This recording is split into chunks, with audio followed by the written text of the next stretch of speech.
ماہ رجب میں 27ویں شب کو 12 رکعت نفل نماز 3 سلام سے پڑھنے کی بہت فضیلت ہے۔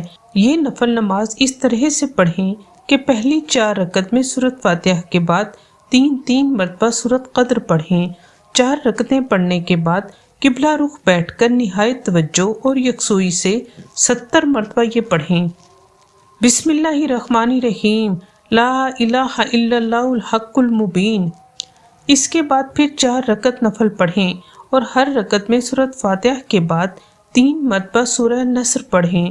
سلام پھیرنے کے بعد 70 مرتبہ یہ پڑھیں، بسم اللہ الرحمن الرحیم، لا الہ الا اللہ الملک الحق المبین۔ اس کے بعد 4 رکعت نفل اس طرح سے پڑھیں کہ ہر رکعت میں سورۃ فاتحہ کے بعد 3 مرتبہ سورۃ اخلاص پڑھیں۔ پھر سلام پھیرنے کے بعد بیٹھ کر 70 مرتبہ سورہ علم نشرہ پڑھیں۔ اس کے بعد بارگاہ الہی میں عاجزی اور انکساری کے ساتھ دعا مانگیں، جو بھی جائز مراد ہوگی انشاءاللہ تعالی پوری ہوگی۔